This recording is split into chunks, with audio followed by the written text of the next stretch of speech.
Welcome to Monogamish, the show where we describe with fullness and clarity the true nature of all, yes, I said all, modern relationships in today's monogamish matriarchy. I am Douglasaleutian, author of the forthcoming textbook, Monogamish, How the Matriarchy Came to Rule the World. The main focus of this content that I'm trying to reach people with is how to survive and thrive in the loneliness epidemic, dystopian apocalyptic future that we are currently living through and is only going to get worse. Many of you might be watching the news or world events. And no matter which side you're on, you're asking yourself, how is this happening? With shock and disbelief. I've got news for you. This is just the beginning. The behaviors that you are seeing in the news on the outside world are symptomatic of behaviors that we have going on in our personal lives and our families on the inside, our relationships. That's why that is where my focus is. You might say, what is the loneliness epidemic? In short, everybody pretty much has these issues nowadays. Anxiety, depression, fear of the future, brokenness, dysregulated nervous systems, inability to cohabitate with the opposite sex, broken relationships, alienation from families and children, siloed in your own echo chambers, and yet at the same time all alone in the scary world. There are plenty of actual silos right here where we are in WYDAHO with the world famous Will Hill. This is why I'm doing this. We are all out there alone thinking we are the only ones suffering. But we are not alone. We blame ourselves, but we are not unique. We're not a unique minority. We are the norm and the majority. The problem of this loneliness epidemic is not a glitch. It is the system matrix. If you are receiving this transmission, you are the resistance. Today, we are here with our red state correspondent, the world famous Will Hill, in the land of WYDAHO. For those who don't know what WYDAHO is, it's a special place in the red states along the borders of Idaho and Wyoming, known as Teutonia because there are Teton counties on both sides with the Teton Mountains in between and Teton Pass separating them, with the biggest city being on the Wyoming side, Jackson, Wyoming. Will's credentials are various and infamous. That's why I call him the world famous Will Hill. Most interesting man in the world. Well, definitely one of them. I wasn't trying. Not even trying to be, yeah. I first met him when he got released from Walla Walla State Penitentiary, homeless, on the Blade, Aurora Avenue North, is the modern Skid Row in Seattle, as a teenager in about, I say, 1997, 1998. He was released from prison where he served time for burning down the oldest courthouse in Washington State, at least at the time. Now it's gone. They built a whole new one. Yeah, it's now one of the newer ones. Yeah. And what was Will doing burning down the courthouse? he was not trying to burn the courthouse down, but he was a little bit inebriated, I guess, and trying to burn his file to expunge his record Yeah. of petty crime, misdemeanors. Will is also a carnivore enthusiast, 3+ years now, strict carnivore, and I think that's fairly normal. I'm pretty much carnivore, but Will eats raw, and I'm talking organ meat. He really goes at it fully raw. I've seen it and watched. He's also been on Sean Baker's podcast as a guest there. He's born and raised in Northwest Washington. He migrated to WYDAHO in 2017. And this is where he's been on his latest run in relationships. Latest run, yeah. That's what I call it, your latest run. And living the red state dream, or trying to. Today we're going to be talking about the people and the situations that Will has encountered in these red states during his last almost 10 years here. As such, we will be using single letters like A, S, and so on to represent people and not use their full names to keep their anonymity. These people are real people, real Americans. And my goal is to reveal how real life is in modern relationships for both men and women in the monogamish-induced loneliness epidemic. We're going to talk about Will's experience with modern toxicity stemming from the monogamish matriarchy that I outline in my book. And we're going to talk about Will's experience in spite of his best efforts to have long-term healthy relationships, but still ending up in the short-term monogamish cycle, or as we call it for short, the run rate,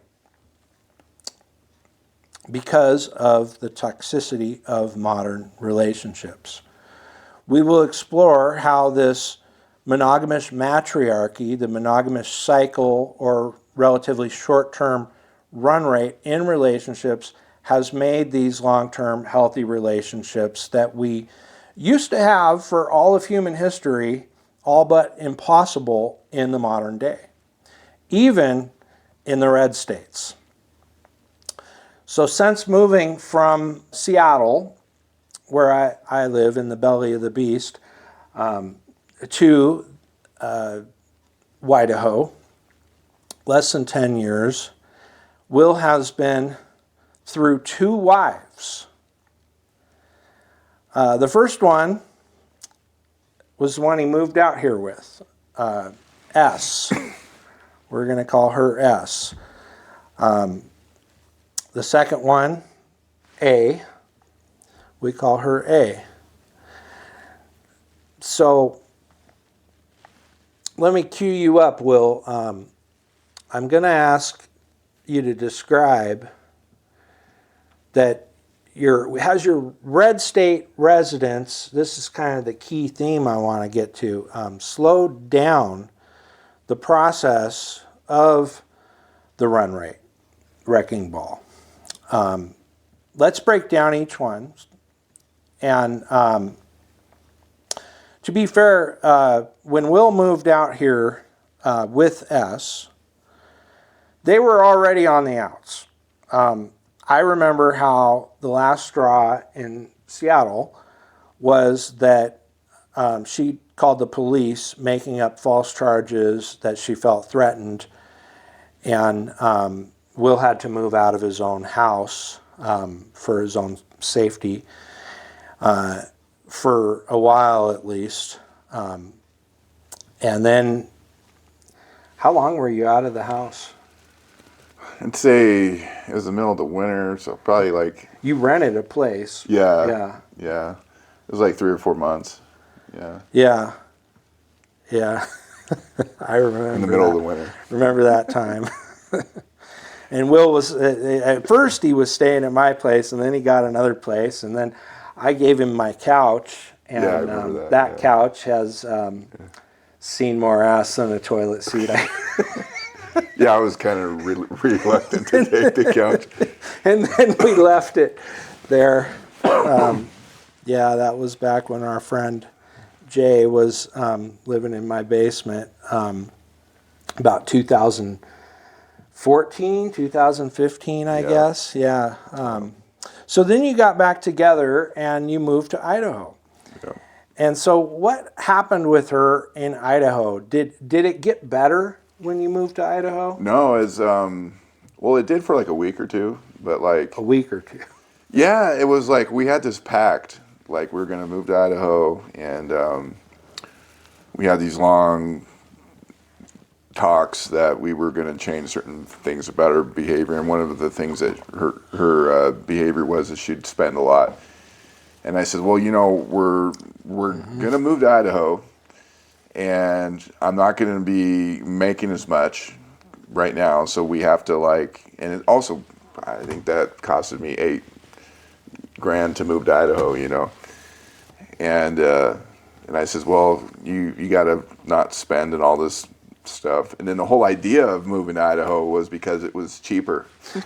And also Yeah. now let's back up a little bit. S was a stay-at-home wife. Stay-at-home right? wife. So Yeah. Today we have a new word that we Yeah. use for that called tradwife. Yeah. And there was no children, right? No, we had dogs though. Like 4 or 5 totally out of control dogs Yeah. just running up, jumping on you, and wearing diapers and all the things that you see commonly nowadays. Trips to the vet every month. And so this was her stay-at-home wife duties. But you know, when you met her, she was actually the friend of my ex-wife. S was her name too. I don't have a problem saying my ex-wife's name though. It was Samantha, and she wanted what Samantha had, and she found Will, and she love bombed you. Wasn't she just perfect at first? I've never been love bombed before. That was the first time in my life. So like I was just like in shock.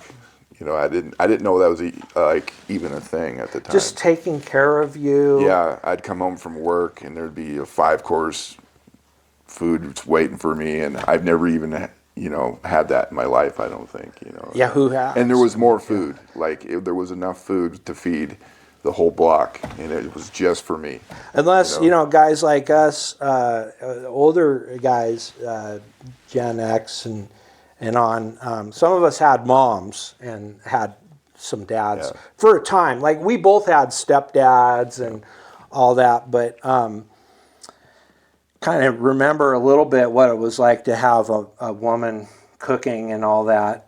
But it's very uncommon now in a lot of relationships. Not all. YouTube, not all. But she was also sex. She was giving you your wildest. It was at that time the best sex I ever had. Yeah, And all the sex, time, right? Every second. Then after sex, you'd make me something to eat. Yeah, and then I mean, it's really the dream. Yeah, men are simple. Yeah. For all you ladies watching, men are very simple. This worked. Yeah, I was this so totally loved, worked. Man. I was like, man, this is crazy. If this is how it is, sign me up. And of course, she was queen of maxing out the credit cards, but you just figured, well, this is, I'm doing my part, and she's. Well, she had like a lot of red flags. I mean, lots. But I was so in love that Like being married 4 times. yeah, well, right? she had $40K in the bank. No, $48K in the bank, and all her credit cards were maxed out. And I told her, hey, and this is back when we were in love, and I was like, well, if you're going to be with me, like, you're going to have to pay off that debt. And she did. And she was married too. And she was married. Yeah, yeah. And, oh, yeah, I overlooked that. But, you know, I thought it was okay because this guy was ABC. He was a drunk. He used to hit her. He was cheated an on her. asshole, right? Yeah, he cheated on her. He hit her. He was a drunk. He didn't come home at night. All these things. She was a victim. Yeah, you were. Yeah, I felt bad for her. You know, I was like, wow. You know, like she really got a bad deal here. You know, and then I says, okay, so she's had a hard life. And then her credit cards were like maxed out. And then I said, you have to pay those off. With the $48K that she's sitting on, right? That was his. That was his. Well, but she got it. She took it out of his account. Oh, okay. Yeah. Okay, yeah. So and I thought he deserved it. So you were aiding and abetting the destruction of another man. Yes. Thinking that he deserved it because you know this innocent woman was getting mad being about abused. Him. And I never even met him, and I was upset. Did she say? Let me ask you. Did she say that he was emotionally abusive? Oh, all the time. And was he physically abusive? Yep. Oh my God. So, but was he really? Well, that's the thing. Like he called like a year after we Yeah, were you got to be friends with him on later. the phone. On the phone. See, he would get drunk and call you. And call me and cry, and he would congratulate me, right? And then he just thought I was the coolest guy in the whole world, you know. And you know, I read one of his emails that he sent her, and it was, you probably met one of those guys at one of those programs, and the one I told you to stay away from, and he nailed it. You know, like that's where we met. Oh, you know, he figured me out. His suspicion was true. 100% wow. accurate. And you know that's usually the case, isn't it? I mean, that's been my experience, and I think yours too. And you know, one thing that you're really expert at is finding the full details of the situation out. And through various means I and can't methods. help it because I get so confused. I'm like, why would somebody do that? So I have to figure it out. Back up. So everything was great until you got married. Right. So this is what we call this one a bait and switch. Yeah. Because the day that you got married and you went on your honeymoon and you flew to Hawaii, right, for your honeymoon. No. I went to. We did go to Hawaii, but I went to some small town over in Eastern Washington for my honeymoon, in like an Airbnb out in the woods, and it was okay. Yeah. But she stopped having sex with you. I didn't have sex on my honeymoon. Yeah. The day. Yeah, the day of. Yeah, she didn't. She felt kind of tired. And also remember, this is the day of her 5th marriage. Well, before that though, like, so we were on our way to the Airbnb, and I got a flat tire in the car, and I swore. I was like, God damn it, you know. And then she was like, well, you got to calm down. Like what's wrong with you? And I was like, well, I just got a flat tire. And she's like, you're really scaring me. I was like, what? What are you talking So you were about? angry at the tire. Yeah. And right there, I was like, I remember that moment because I was like, dude, I made a mistake. I know it. Like, it was like that intuition. Oh, and you intuitively knew that. I knew it was going to be bad from here on out. Well, that she had identified you with the same thing in her ex. Yes. Right. That. In fact, she even brought that up. Emotionally abusive. Even brought that up. She says, you reminded me of my ex. I'm not kidding. I'm not kidding. And then, you know, and that was like 3 years or so before you moved to Idaho, right? Yeah, we got And married. you were already labeled as an emotional abuser. I got married in '09 and we moved out here in 17. So. Oh, 9, yeah. Yeah. Yeah, so it was like, Yeah. man, is that right? Yeah, I guess so, yeah. Yeah. So that's like 8 years before, yeah. So you stayed married to her, and in the process of that,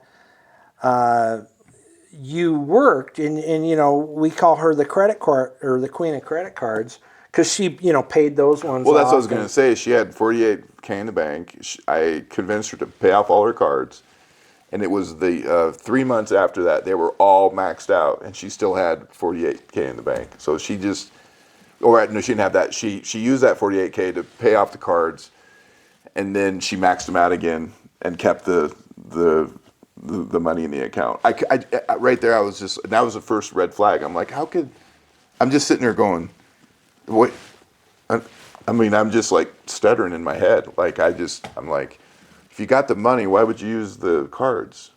And she would be so maxed out that at 20%. well, it was even more because she maxed them out to the point to where it was actually, she owed more than what the card was worth. So there was like an extra 100 and some a month on that. That's just a fee, right? And so you're paying all those fees, but she's got, and remember, she doesn't really work. No. Right, Well, so. she had a job when we first met, and it was an okay job. She made like 18 something an hour at the time. I was okay, but I was the main guy. But I never seen any of that. That was all for her, you know. And that health problems, right? So I remember she had. Then the health problems. That was in the end. That wasn't at the. Well, no, she had a lot of health problems, but she never told me. Like she kept that to herself for like 3 years, 4 years. And she's like, FYI, I have this, and that. And I'm like, how long? She's like, oh, for a while. When you were going to let me know? Would you say that she was actually turned out to be an actually very different person than what you thought that you were marrying? Yeah, I mean, well, that's the thing. That's the part that confused me, because she'd always say that I changed. Yeah. Projection. Yeah. Remember, I say projection is the number one. And I'm sitting there, mode. And I'm trying to like actually figure this out so I can fix it, right? And so she'd say, "You changed," and I'm like, "No, I don't think I've changed since I was about 10." So this is actually projection and gaslighting at the same time. Yeah. And she's the one that changed. Yeah. Yeah, that's what the projection is. And I can narrow it down to the day. You know, like it was the day we got hitched, and when I first got that flat tire, that was when she totally changed it. And I want to point out how you worked like as a construction laborer, making good money in Seattle, which I had done in the past too, and very hard work, very, very hard work. And you worked long hours, and you drove, like a lot of us that are in the cities. We drive for an hour to 2 hours at 5 in the morning, to get to the site, and then work 10 or 12 hours, and then drive home in traffic an hour or 2 hours. And I mean, it's a long day, and so then, and this was, you were working up north at the refineries too, and so you were working like massive amounts of overtime to be able to afford her lifestyle that she wanted to have, and in that process, you tripped and fell at work and broke your neck. I did. I was working 70 hours a week that week. Yeah, that was 6/12s. Yeah. Yeah, and then you ended up in the hospital with a broken neck. And I remember that. Now, we weren't really talking a lot at that time because I had gone through my breakup with my wife, who was her friend. And so you were supporting, you were kind of in this mode of supporting this craziness and thinking, well, this, Douglas is jaded. He doesn't understand. And well, you were also going through your thing with your wife too, and well, it was a getting little divorced before that, Yeah, and then there was a long period there of a couple of years. She actually said she didn't want me to talk to you anymore. Right, And we went to a church counselor, and he told me, "Happy wife, happy life." Oh, God. I'm not kidding. He was like, "Look, dude," I remember him getting into it. He's like, "I know he's your friend, but you're married now, bro." He's one of those cool ones, Bro. And he's like, "You got to make a decision, a manly decision." And so I'm like, and I thought about it. I'm like, maybe he's right. It's like my wife or Douglas. Right. You really And so I just chose my wife. Well, I mean, that sounds good, right? Yeah, I get it. That sounds good, and that's the thing, because right when that happened, because you were kind of helping me like stand up for myself a little bit. Right, and that's why I was the bad guy. Yeah, and the minute you left, I just turned into a simp, like overnight. And I knew it. I knew it the whole so time. My other friends who weren't as blunt about it, they were even going, "Yeah, we said don't be that nuts, but dude, you're a total simp, bro." And I'd have to hear this stuff like every day, dude. But when you broke your neck and you were in the hospital, that's when you woke up. I remember briefly, right? Because it wasn't just then. It was a long process. Well, it was because it was the amount of hours I was working. I didn't always have to work the OT. And here's the thing that changed for me was I had a lot of I would work a lot of OT and I'd save a lot, and then I would have to spend it to pay off the bills, and it'd all be gone. And then I started to take work that I didn't want to do, because when you're in construction, there's a lot of work, but there's some work you don't want to do, and you're in a position where you don't have to do that. Yeah. Right? But I was starting to take the jobs that I didn't want to do, and I was sitting here with the Grace of Society, just working the overtime, and just it was like the worst jobs you can think of, But my point is she turned on you when you were in the hospital. I remember that, and I can't remember exactly what it was, but she stopped being there for you when you were at your lowest point. It's not that she stopped being there. It was more of she was there. It was just more of she was in fear that her lifestyle was going to change. Like I can see it in her face. Like it was, and she was like, kind of for the first time I've known her, like questioning if she made the right move with this guy. And then I remember when we were fighting, like a month or two after that, she actually said, "I was there for you at the hospital," and I was so confused about that because I'm like, "Yeah, we're married. That's what you're supposed to do: is be there for me in the hospital." Till death do us part, right? And it just seemed like she wasted her time with me in the hospital. The way she said it was like, "I was there for you in the hospital." I'm like, "Yeah, that's what you're supposed to do." Yeah. And you were down hard. I mean, I had to learn how to walk again. Yeah. And so that ended your career there, and then you were on L&I. And going through multiple surgeries, and you have a permanent disability from that. And that's what I think is noteworthy, is just that you broke your neck working for her, and that's a lifelong disability that you have from that, where it still affects you today with your walking and some nerve issues. So that's what made it so that you could move out here Yeah. to the red states, because you weren't working anymore there. And I was getting paid. You're getting paid. Yeah, and, good too. Yeah. And In fact, I made more money off of workers' comp than I did at work, and I made about $3,000 more a month. Plus, I had no expenses for work, meaning I didn't have to pay Yeah, for fuel. yeah. I didn't have to drive to work. I didn't have to pay for And it's boots tax-free. and it's tax free. Yeah. So I thought this is my chance to get ahead. Yeah, you know. yeah. And so you had a dream, right? Yeah.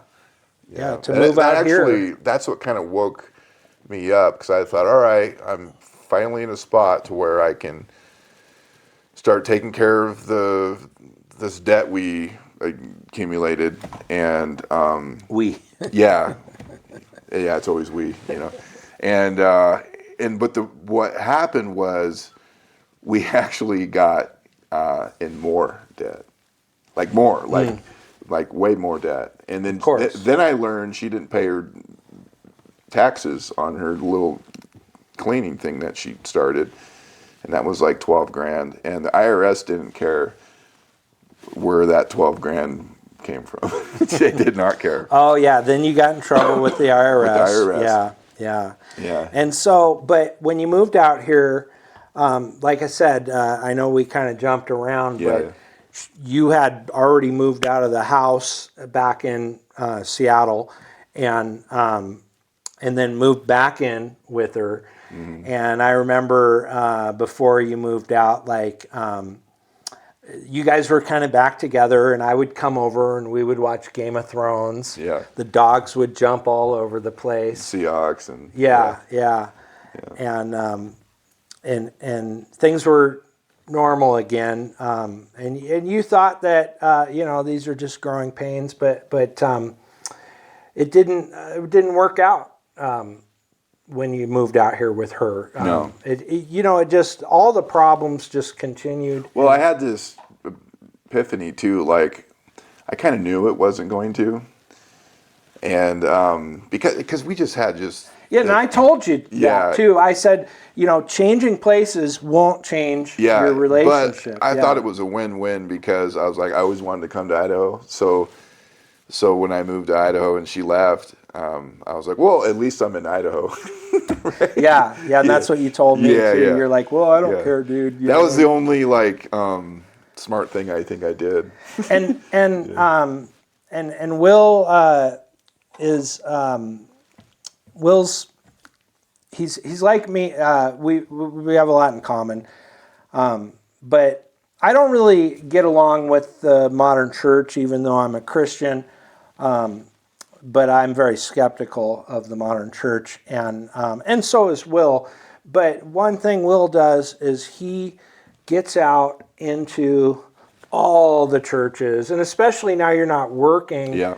So you have time to really just infiltrate every organization around town. And so you come out here to, at first it was Idaho Falls, and then you got involved with all hardcore. of the churches. Well, during that time, it was only like 2, and I was heavily involved in it. Yeah.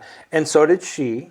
Well, I had to drag her there, but Yeah. But she was your wife, and well, she'd always go the first 2 times just to check out the scene. And there's a culture shock when you come out here too. Is like, it seems like everyone's married, right? Which is totally different. Which is not true, but that's what it seems like. It seems like, because that's kind of the cultural norm. That's what I thought. I thought, I remember, all these people, they're married, they're happy, they're holding hands, they got kids.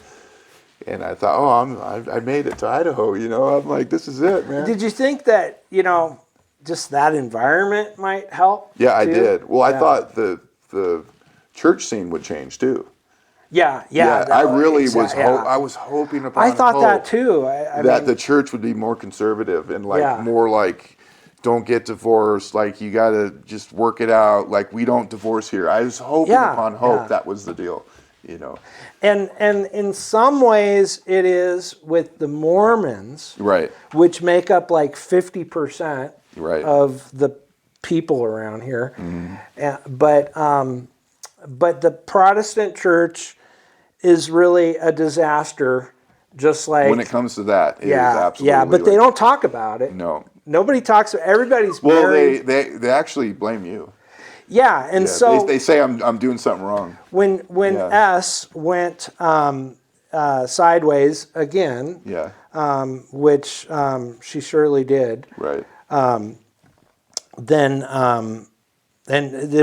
you know what happened with it, you know, you guys were living together over here, And then I just came home one day. Well, yeah, a little side note. We had sex one time in the state of Idaho once, and she was here for 8 months. that was it. 8 months. One time. Because I remember Yeah. I thought she moved back, and then she came back again. No, she came and she was like, "I'll try Idaho," and when she left, she just went home. Yeah. Now Yeah. here's the key part, though. When she left, the guys from the church Yes. that were your friends. Yes. That, The church I drug her to. yeah. And I was didn't even wanna attending like 1 to 10. For every 10 times I went, she went once. And so these guys, they too thought, just like when you met her, right? And she played the victim when you met her. Yeah. Then now you're the emotional abuser. Right. And that's what she said, right? I remember that was the word that you're like, I don't even know what that means, right? Yeah. And the guy, the whole church helped move her out. Well, like we had a plan.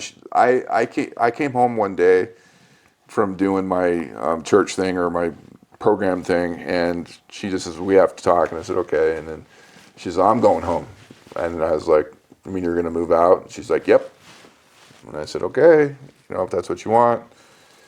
And then she didn't speak to me for 3 days, and then on the fourth day, she says, "Well, here's the day I'm going to move." And I said, "Okay." And then so I'm just like in a bad spot, and I'm like, I don't know what to do. So You're I start. Like it's the reality of it that kind of slowly hits you, like, and you can't. I've been in this state so many times. You can't quite comprehend what's happening at the time. So I kind of was like, well, I guess I'll just go to a lot of church, and so I started going to a lot of church. Started hanging out with the church. I started telling these guys all my like problems and stuff, and I'm like, I don't know what I'm gonna do, and they're just like, you can do this, man, just pray about it, I'm like, all right, and then when the date comes, I rented the U-Haul. I also hired professionals to help her pack, so I hired 2 guys that were $300 a piece, and of course she never worked. No, and then I gave her $10,000 cash, and then I changed the oil in her car. Right? I remember that, changing the oil in her car. That car was a pain. You were telling me all this, and I was just like... And then I come home one day, and half the church is in my house. And I'm like, why is half the church... And these are your friends. My friends. And nobody called me. And then S comes out of the room, and they vacated your house. They removed everything that was in there. They were there to help her move, and not one of them said hi to me. Except when I made them. This one guy I had to ask him, why are you here? Then he spoke, but then he just started helping the process. So this is their Christian service to help move the wife. Well, the real hilarious part was there's this gay guy in there that was supposedly not gay anymore. And of course we don't think there's any gays over he's this the red gay states. guy, and he's found Christ, and now he's no longer gay. But he's like staring at me the whole time, and he's stomping his feet, and he's saying things, and I don't even know what he's saying, but he's mad at me, and I'm like, why is he so mad at me? Like I couldn't figure out. I'm like, I've always been nice to that guy. Was she like feeding him like? No, he was just being dramatic. And then I finally got mad. I said, dude, what is your deal? Then all of a sudden he was cool. He was like, oh, nothing. I just hate being a part of this kind of stuff. I go, dude, what kind of stuff are you talking about? He's like, I don't know. My heart's broken. And I'm like, oh, dude, this. And then the guys that I hired, the guy, I don't even know these guys. They were like on my side, and they didn't even know me. They're like, dude, The movers. Yeah, they were like, dude, this is so fucked up, man. And I'm like, yeah, no. He's like, and then he's like, who's that gay guy? And I'm like, I don't know. He's in my church. But I tell you, the mover guys, they probably see this all the time. Yeah. I know, because I've experienced it. Yeah. I had mine move out in 2023. There was one guy in the church that was trying to lay claim on my shit. He was like, you going to do anything with that? I'm like, no. He's like, can I have it? And I was like, no, you can't have it. He thought maybe stuff was up for grabs. Yeah. And then they also used the church truck. So they had to go to the church and borrow the church truck to help to load all these guys in the truck to come over. So the church was directly involved in it, which I learned, like, you know, after she left, how much involved she was in the church. You know, and she was involved in church. How much she involved the church. I learned that after she left. Well, and what power is that gets them to be able to command the service, physical labor. What got me was no one called me. They didn't say, hey, we're going to be at your house. Is that cool? They didn't say, hey, Will, I heard your wife's going to move. Is everything okay? Hey, this is going to be awkward, but we're going to show up at your house. How do you feel about that? You know?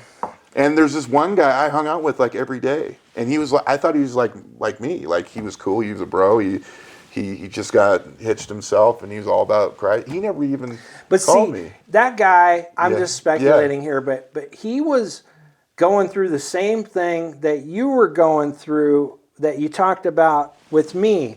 That his wife was like, it's me or Douglas. Yeah, right? I'm sure that's what was going on. And so this is why I think these guys turncoat is because they're still trying to maintain the peace, happy wife, happy life. And then they don't want, because this literally happens in the churches, is that there's like divorce that spreads. Yeah. And they don't want it to spread. His wife just got a divorce 6 months before. This is all things I learned out before. And he was getting married to her. And he married this guy, and they were in love. And then what he doesn't know, which like 3 months after that, she started hitting on me.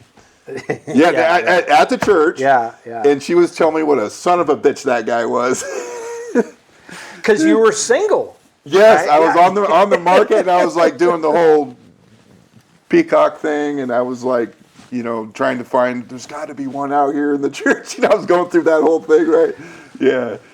Maybe none of the girls that I could date wanted to date, but the girls that couldn't date they were the ones that were hitting on me.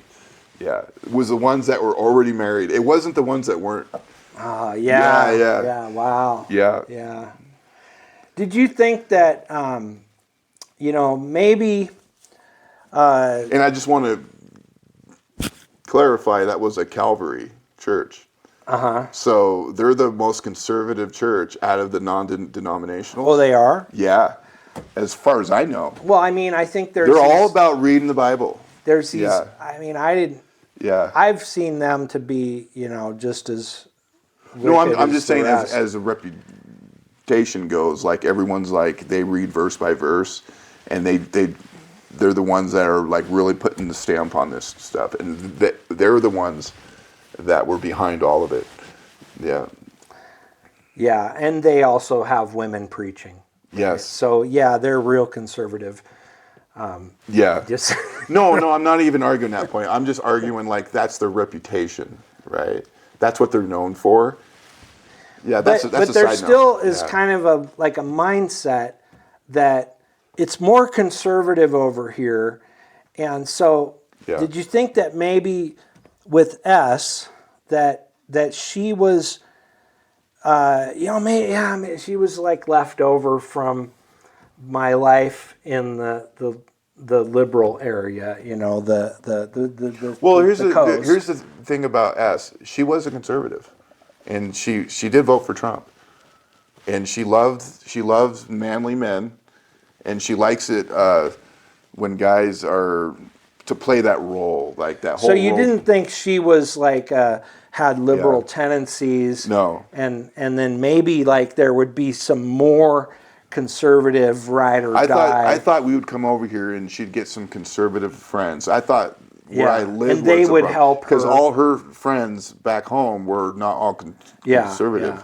But you don't. But when you live in that area, you can't just get what you want. Like you just have to just deal with it. So like she had a lot of influence on the left, right? So I thought, well, maybe if I take her out to Idaho, she'll get influence on the right. Yeah. But that didn't work. No. And then you were in a bad place there for a while, and you were So I really.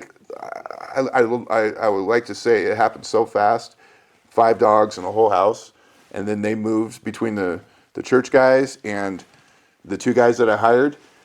They were out in 3 hours, and I remember walking into the house, and there was no sound. And there was no couch. There was no TV. Yeah. There wasn't even a place to sit. Now, and I remember that house. Yeah, it's a big house. It is a 2-story big house. No, it wasn't a 2-story. It had a downstairs, but it was like a. Well, that's why I call it Yeah, a okay, 2-story. yeah. You know, because I remember I slept in the.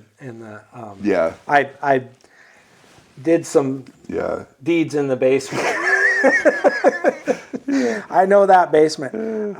That made my wife mad too, because she was like, "What are they doing down there?" I was like, "Dude, come on, man. He's on vacation. Leave him alone." Yeah. Vacation. She doesn't respect. And I vacation. think she was just upset because she wasn't getting any. But that was on her. That was like, Yeah. I wanted to, you know. Yeah. Man. So, but I just want to say in 2023, with my last out of 10 long-term back-to-back monogamish relationships, I had a woman, Dee. She moved in with me while I was, totally almost killed in a motorcycle accident. She moved in while I was in rehab for like 3 months. I couldn't walk at all. And then a month after, and while she had moved into my house, but like, and I was in the hospital and I was coordinating, like, they were getting rid of a lot of my possessions, a lot of my furniture, and things on the walls, and you name it, and then remodeling new flooring and stuff, and then she had moved in and was there before I came home and moved all of her stuff in. So the house was like really full. One of the things we argued about after I got back home was we don't need 3 of everything, right? We only need 1. And she didn't want to get rid of them. And then she went totally, and I was going to get married to her. And she went totally sideways. As I was learning to walk again, she didn't understand why I didn't want, help and stuff. And, yeah, she was calling Will. Me. Yeah. I'm like, I was like, it's because he's a man and he wants to do it himself. I want to learn how to walk again. Yeah. I didn't understand her because I'm like, so what's the big deal? Like you're off the hook. Like, don't worry about it. Just go to work. Yeah. Just let him do it. Yeah. Well, she turned a 4-year relationship and brought in the movers, and I had this dreadful, because I was and you remember I came out here and visited you because I was just devastated that the woman that I had finally really trusted and thought that I was emotionally available and did everything right, and she just about faces, brings in moving trucks. And I was like trying to tell her, don't do this. And I'm sitting there man, that was one of the worst days of my life. You know, barely being able to walk, just being out of the hospital, and watching these movers move everything out of my house, and then when they were gone, you know, and of course her daughter was there that I had, you know, spent the last several years kind of being a father to, and the house was completely empty. And I have hardwood floors, and so my voice would just echo through the house. And it's just that vacant feeling that I'm sure many people have experienced. What the hell just happened? And then she unfriended you on Facebook and blocked you like the next day. Next day. So this is in my book. This is all you know, a common part of the process. I have that as one of the 12 steps of relationships, monogamish relationships: block, unblock, reblock. But this is the disappearing. But she hasn't spoken to you since. Well, and I have. That's the difference between you and me. I have like you know, 4 or 5 wives at least that I never talk to again. I don't. And I had the opposite experience. Yeah, and you have this kind of ongoing drama, even though they're gone.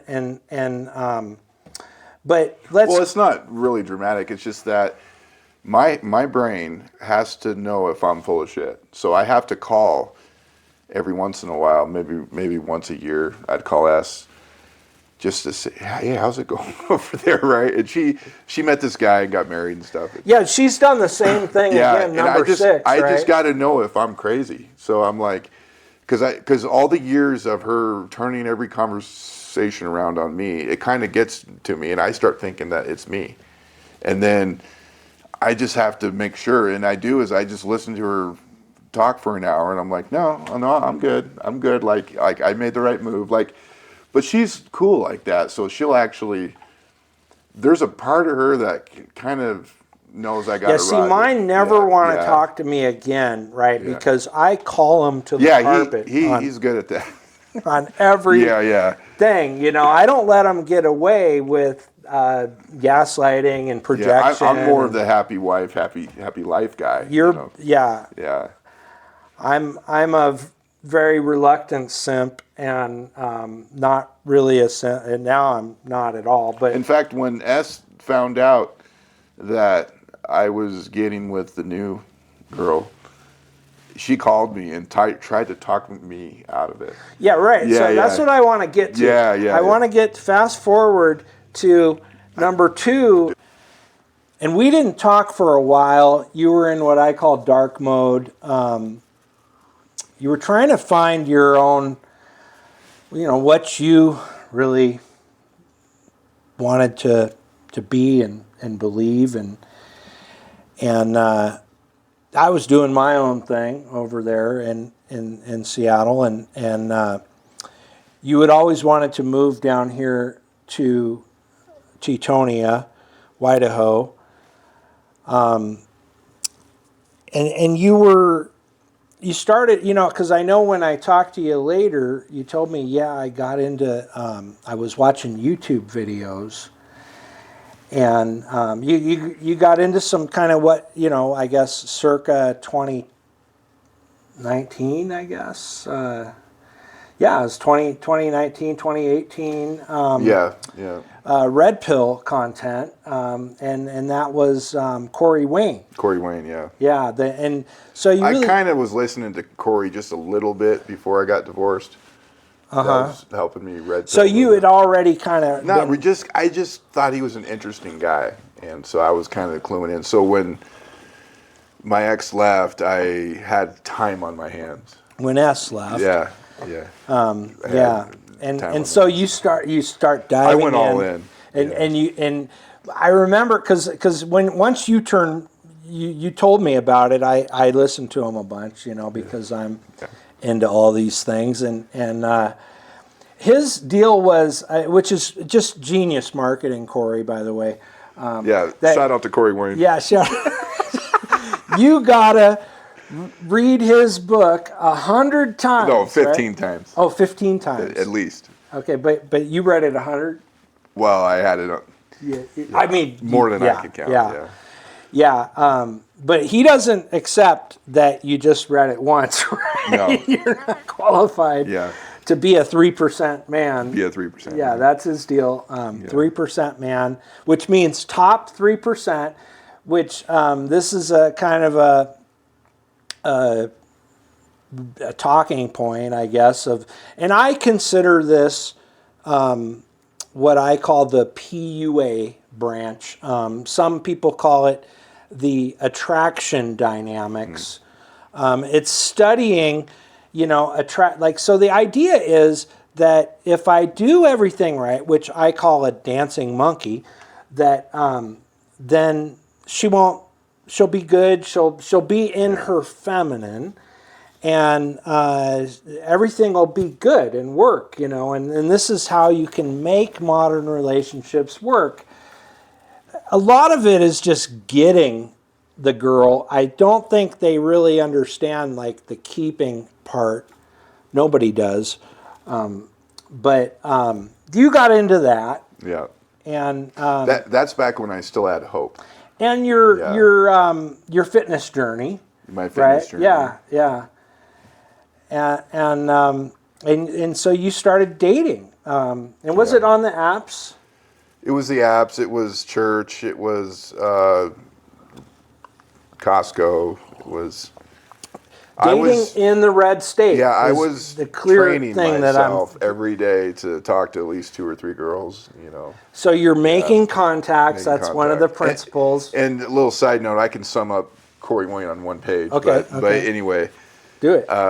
Well, it's the 3-step program. Like you subscribe, you got to get out of your comfort zone. You got to take risk, and you got to look nice. You got to, and that's it. You know what I got out of it was that you got to have create a situation where a woman is in her feminine, and you're in your masculine.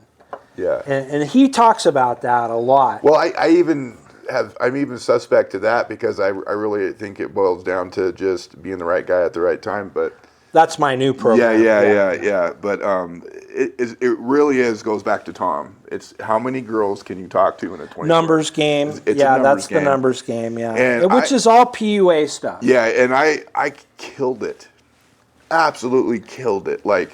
I was dating. For the first time in my life, I was dating rich girls. When I say rich girls, I mean super rich. Well, and this is the key transition: you're like no more stay-at-home, wife, yes, with the dogs. I got all these girls, and they all want to take care of me. Well, and this is the difference. So 2009 was with S, right? Yeah. But transition forward to 2019, and we're really in the boss girl era now. And so what we're finding is out here in the red state, there's all kinds of boss girls. Yes. Which is, we didn't think that was the case, but turns out it is. They're all over, and that a lot of that has to do with they can work at the house. They can work at home, and at least 3 of the girls, 4, who knows, like. They had like a computer and they were working for an oil company or one girl I know works for some green shit that the government has, and they're paying her like $150K a year or something. But those to me were mids. Like I was dating girls that were like super rich. So this was also, it's not just super rich, but you want 8s, 9s, and 10s, right? And I was experiencing that too. Like it actually, once I got it down to a science, it really wasn't that hard.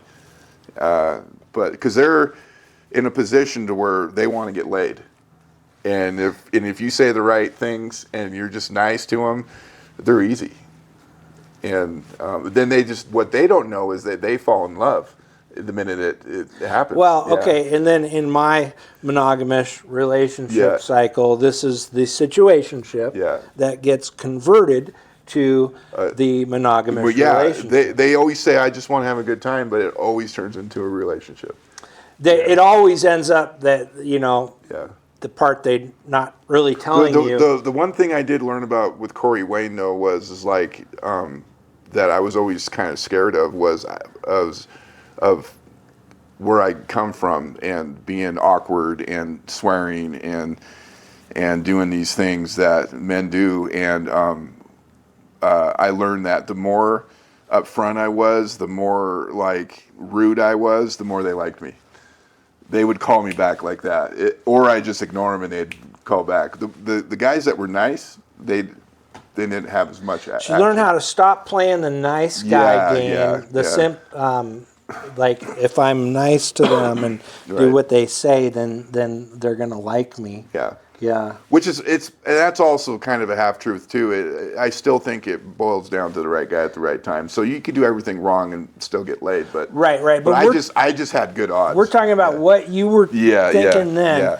Yeah. And Corey Wayne, another thing that he talks about a lot is that you hang out, have fun, and hook up. You never talk politics. You don't talk Yeah. religion. You don't bring up anything. And you're getting her in her feminine. Right. Yeah. This is the as PUA, which by the way I don't really subscribe to. No. It's hurtful. It's just trying to take manipulation and use it to your advantage. Yeah, I don't like to manipulate. And I felt it works in the short term, but it doesn't really do much other than get you past the hooking up part, and that's what we found. We can hook up, but that was the easy part. We don't stay hooked up. Yeah. And but you were for a lot of guys and for you too, a lot of time the getting to the hooking up part is we don't even know how to do that in our youth and early adulthood. This is a big learning phase, and so but you really wanted to have a wife, and I think that I'm a big believer that there's kind of a pattern. Once you are in a marriage, you get used to that kind of lifestyle, having that partner all the time that's in your, and I think it's like natural. I think this is how we're built, right? And when the rug gets pulled out and you get a rug pull and then you're like, what happened? Then you want to get back to that place again. And so you met a woman. Yes. Yeah. And we're going to call her A. Yes. And she paid. For our very first date, she paid. Yeah. Yeah, and I was at the point where I was used to it. So I was like, she's like, do you mind if I pay? And I'm like, nope. And and then it kind of went from there. So she was a what we call a boss girl or a boss babe, and she had a very good job. Great job. And education. Great education. And she was from Europe. So that's right. And she was one of the most conservative countries in Europe. And so, and then her ex died, unfortunately. So she was a widow. And so I thought I had, what's it called? I thought I hit the jackpot. I thought unicorn. I thought it was a unicorn. Yeah. And I was so like excited, because I'm and you fell in love. I fell in love. And she. It took me like 3 or 4 months though. Like, I was already like. You were in that mode where you were like it was stoic. Very stoic, And I didn't care, like, if she didn't want to speak to me again, that was fine. I was getting it good, and I didn't care. But then about 3 months in, I just was like, oh man, she's just she's just like all about it, you know, and But- she'd give me expensive gifts. But here's Yeah. the thing, though. Doing the Corey Wayne program, Yeah. you were and this is what I call that program, and others that are like it. There's more, recent people on the internet that are promoting other types of similar behavior, masculinity programs to maintain a woman's interest. And I call it the dancing monkey. And so you were creating these, what I call tea party experiences with A, Yes. that blew her socks off. Yeah, right? she just loved it. One time I bought her a private chef. For Valentine's for Day, wasn't Valentine's it? Day. Yeah. That, and I had at the house, right? Yeah, and I had the means and the time, and I set it all up, and she was just, and then no one's ever done that for me before. Dude, it was so pathetic, and what really doesn't help is the chef, because that's his job. So he's just stroking my ego the whole time. He's like, dude, you're such a good guy. It was so funny. You have such a good life, bro. But what he wanted was a job, so it's funny. So he was playing you. He's playing me, and he also played about 5 other guys that I said, this is a good idea. Oh, so he made a business. He made a business out of that. Out of going to people's Yeah. houses Yeah. and being the private chef. And I got to hand it to him, man. I mean, Wow, over here in the Yeah. red state. Yeah. Yeah. Because you're not the only one doing this. No, because I talked to him like a year ago, and he was like, yeah, dude, that's. Is he still doing it? Oh yeah, and he's like, and I told him what happened with us, and he was like, yeah, that's standard operating procedure, bro. I'm sorry to hear that, but Well, and yeah. this is the problem with the dancing monkey routine is you just can't keep that up perpetually for the No. rest of your life. Yeah. Even if you had the means to do it, because you just don't always think about it all the time. Tom Brady. Yep. Yeah, you just can't provide this euphoric thing throughout your whole time. You just and so when that's over, it's over for you too. Like, And she's on a lot of medication. she drinks. And drinking a lot of wine. So this is another common, modern feature. The wine girls, living the best life, and you guys get married. And I wasn't around when this happened. No, I got married in the church that I go to, so I thought it was The one in Idaho Falls. the one up the road here. Okay, so Yeah. now and then Yeah. you bought a house, and But she actually bought the house because she sold her old house. she had an old house. Yeah, that she lived with her ex, and so, but you guys were married, yeah. and you were paying for the mortgage. I was paying half of everything. Yeah. And I don't think I had to. I think that was just because I was a dude, and I was like, yeah, I'm not gonna let.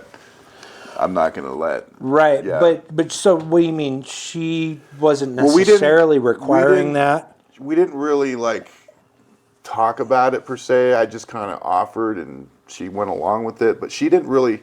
It was weird because that was kind of my first red flag. She didn't really want the help, because her deal is what I've learning now is that she wanted to. She's not invested. She never really was. I found this with Yeah. with my first wife. It was fun at the time. Yeah. And she just was like, okay, why not? And see, I think that this is a common feature in modern relationships, is that I think what's happened over the last 100 years is that women have progressed and they have changed and really are much more woke and attuned to the modern matriarchy than men. And men are still kind of in Yeah, the they're lagging traditional behind. thinking. And then so you're in this church or in a Christian mindset, and for you, it's until death do us part. Like, right. it's a very serious thing. It's a vow to God. It's Yeah. between God, yeah. Yeah. Like, and that's the whole other thing is like God means something to you. You actually have a relationship with God, and you are devoting your entire life to God, and that's your purpose in the world. Being here on earth is to live for God and what He directs you to do. And so when you get married, this is a spiritual thing. And I do think it's spiritual for the women also, maybe some more than others, but you're finding with A and with Yes. S, who had 6 now, that the marriage is just kind of like Tea party. it's another tea party. Yeah. That's what. Yeah. Yeah. Yeah. And the churches too, right? Like this is another thing that we've discovered is what if you're in your masculine and she's in her feminine, and you're a man of God, then she will go along with that and be the trad wife. Yeah. She did until she couldn't anymore. Until she didn't, or until Yeah, she and couldn't. she just couldn't do it no more. Over time, she slowly became her true self, and it had to do with little things that I would call her out on, just dumb things at first, and then she would get a resentment, and she'd wear it on her face too. But I mean, really, it went pretty good. Like, Oh, it was like great. it's 2023 when Yeah. I already explained how I went through this crash out with my number 10, and I'd come over here, and I stayed for like a week or two because I wasn't working because I was in rehab, and that was October 2023, and so you guys have been married for several years, and it was still going fine. Like, there wasn't a huge problem. No, in fact, we were doing great till the very end. Yeah. Yeah, we would have sex like 3 times a week. Yeah, I know, and you Oh, were really the happy. the whole time.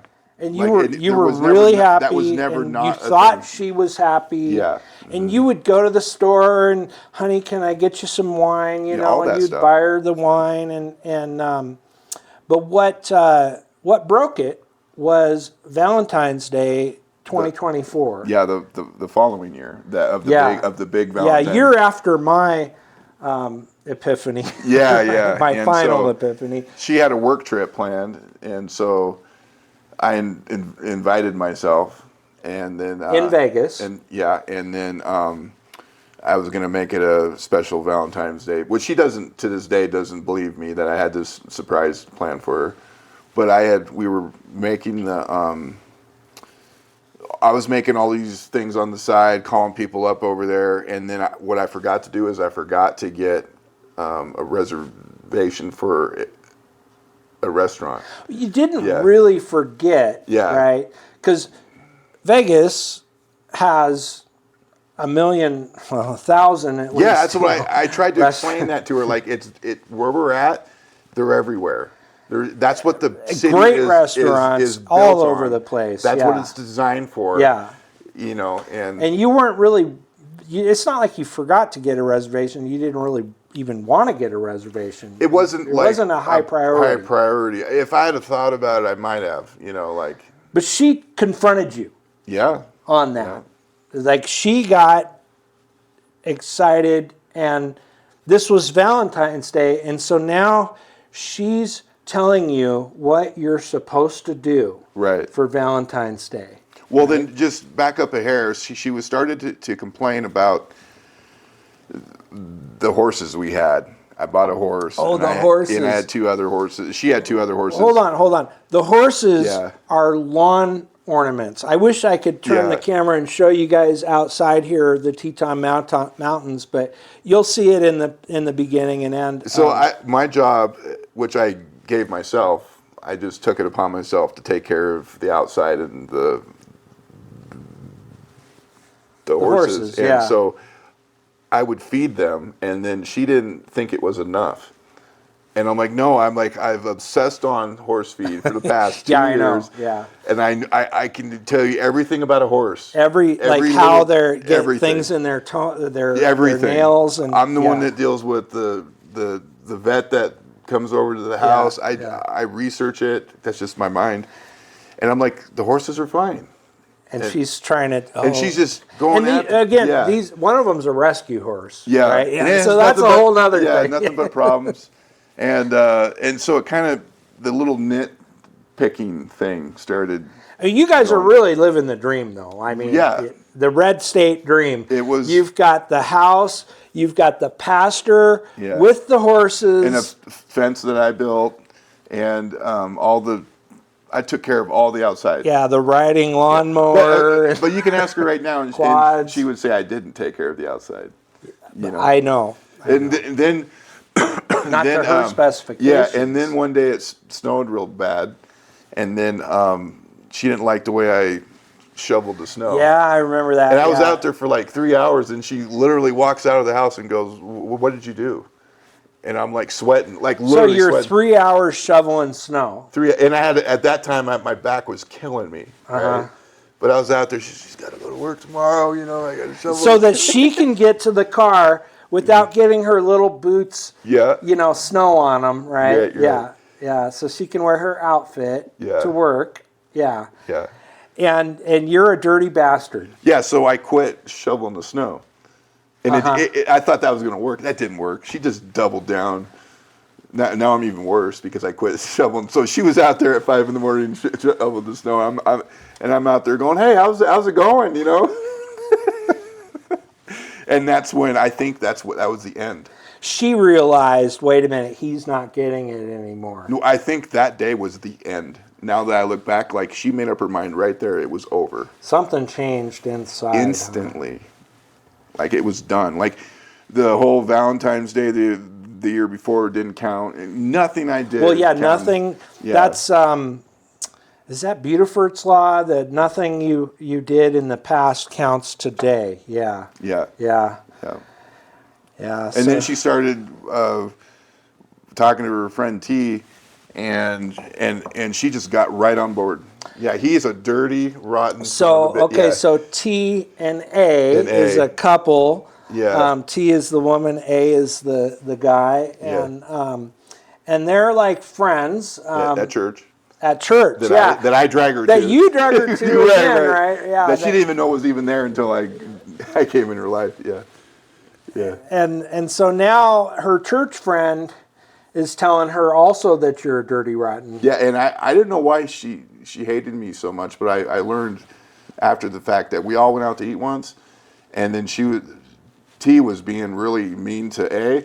And I just pointed it out. I'm like, hey, that's kind of screwed up, Because A is a total simp. Total simp. Yeah. And I think I said something like, I wouldn't put up with that.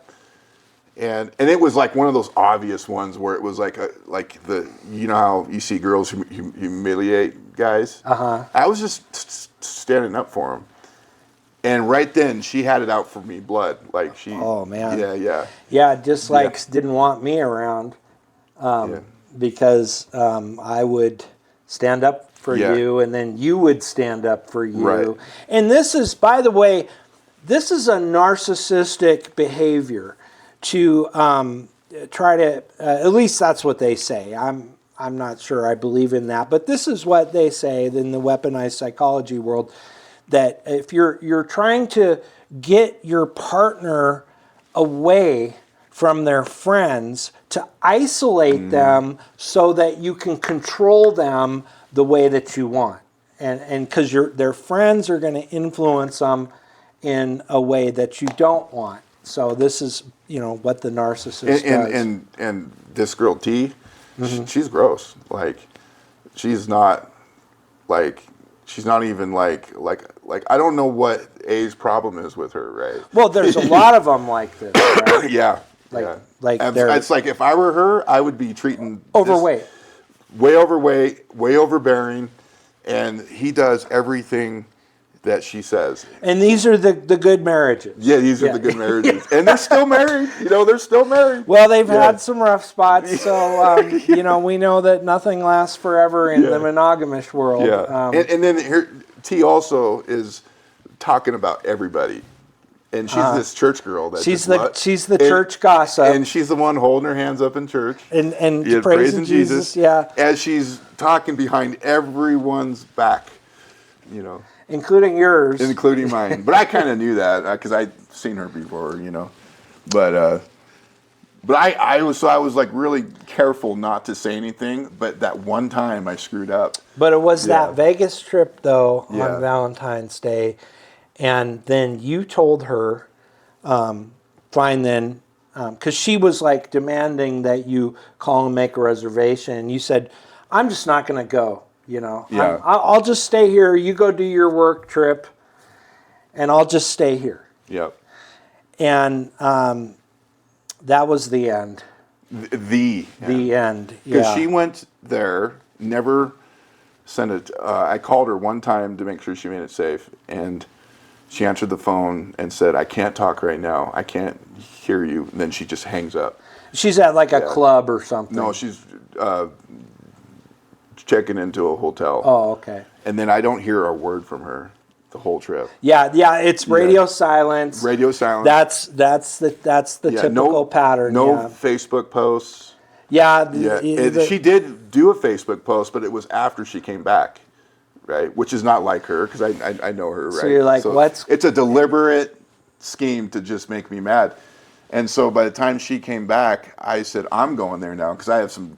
You had told her when she was on the way back that you were leaving too. Because you didn't want to ruin your trip. You were going to go and see our friend Dave in. Vegas, and then I explained to her on the phone. I was upset, and you need to figure out what your deal is with me, and we need to talk about it. And she was like, no, I don't. So how many years was it? 3.5. Yeah, 3.5.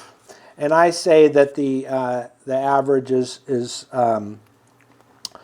1 to 7 years, somewhere in there. But 3.5 is the most common. Yeah. Maybe 4. Like mine were 10 over 40 years, so that's an average of 4 years. So that's number 2, and now when you went to Vegas, you guys are totally on the outs. And you have to figure out something. You were thinking about staying in Vegas. Well, back up a little bit. I was planning to make that about a week or 2 to get my whole head was. It ended up being 3 or 4. Well, right? no, longer than that. So I was thinking that would be enough time for her to think about what's going on, and then maybe we can talk. And we did talk like once or twice, but we were fighting on the phone, getting our resentments out, and then I get a text, check your email. And then I look at my email. Yes. And she filed for divorce. And you got papers, yeah. And it was like a game of escalation. Yeah, it just kept on escalating. Yeah. And that's frequently the situation, and you were not. Now, this is kind of important. I remember, because I was there the whole time, talking to you that this has happened, and we were, reviewing the situation and trying to figure out what the problem was, because by this time I was already fully into my, revelation of monogamish and the relationship cycle that we're all suffering, that is a universal cycle that we're all going. So we're trying to deconstruct this. And one of the things was that you didn't simp out. That the whole time that this was escalating and falling apart, I believe this is true. The reason that it escalated and fell apart completely was because you play this kind of bet. It's almost like a betting game. Like, well, if I don't simp out, then she'll finally submit, and she'll get back in her feminine, and she'll apologize. And that's happened many times. She still hasn't apologized. But not this one. No. No. In fact, even to this day, she's doubled down. Yeah, She's gone through crying periods and stuff, but she's stoic. So she's like a dude. She's inner masculine. She's completely stoic. There's no emotion on her face whatsoever. And if you didn't know her, you would think that everything was fine. But she has broke down several times, and you had the crying sex. Yeah, the crying sex. The best sex ever. Yes. I mean, we got to get that in there. Yeah. The crying sex, the post-relationship crying sex. There's a lot of different kinds of crying sex, but she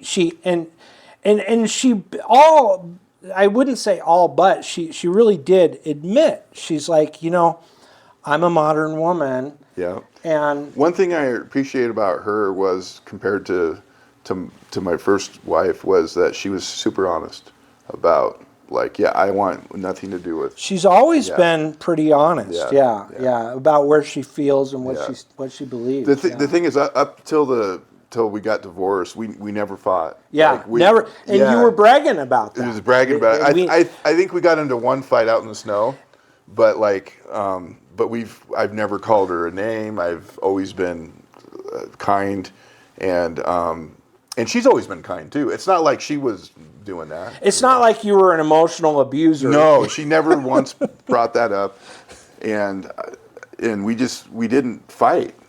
And I couldn't, like, when we got a divorce, it shocked me. But this is the key thing, is this shock, because, and that's what we've been building up to, is that there's a point that I think most of us go through, and a lot of times it takes a lot of beatings to get to it, but you had really, looked at your mistakes multiple times, and then been like, okay, what can I do better? How can I make it work? Yes. Right? I'm like super sensitive. Like I'm rid with guilt and shame. That's my game. Like, I take it personally, and I'm like, I got to fix this. This pray is where about the depression it. I go to church. comes from. I talk to other people. I talk to guys in the church that are considered elders. I do all that stuff, like in spades. Yeah. But everything was, you thought you were doing everything right. You thought you were winning in the whole, and you had the dream. Right? For the first time in my life, I pictured her and I growing old. Right. Yeah, we were going to grow old. And why not? Yeah. Why wouldn't you think think she was going to be by my side the day I died. And this is how it's supposed to be. Yeah. This is what we're all getting robbed of. This is what we've always done through all of the past 10,000 years. And the death to us part thing was really real. And you thought there's no red flags. The only problem she had is her husband died. Yeah. She was a widow, and she's a victim. And also you're raising a child that I've known since she's about 8 months old. 8 months old, yeah. That didn't have a dad. Yeah, and Dad was bonded dead. with her, and you were with her every day. I took her a ride to school every day, and I still do. Before she was in school, So this is like this is why I use the imagery a lot of a atom bomb. Right, and you'll see this in the beginning of my videos. There's a love bomb. It's a heart-shaped atom bomb with pink clouds and stuff. And I have other ones, but that's what it is, right? It's like a bomb went off inside of you. And you were. I came out summer 2024. And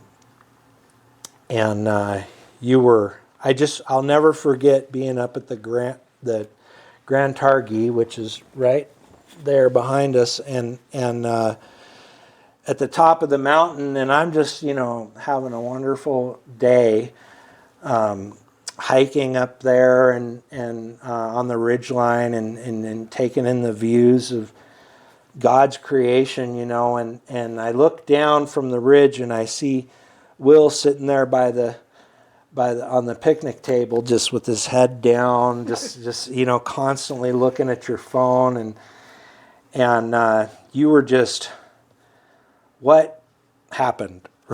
I mean, Well, it's that the feeling. funny part about that was we were all going to go up to hike, and you were going to. No, this was at Grand Targhee. Oh, You're okay. thinking of over at on the Jackson side, when we went up and me and a guy named P, we hiked up Grand Targhee, and then you're thinking of that, right? Yeah. And so we're that particular time.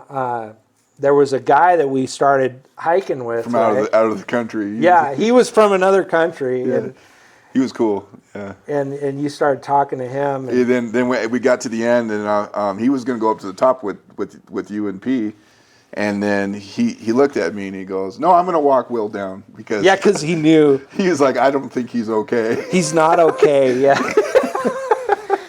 He didn't want me to be alone. yeah. Yeah.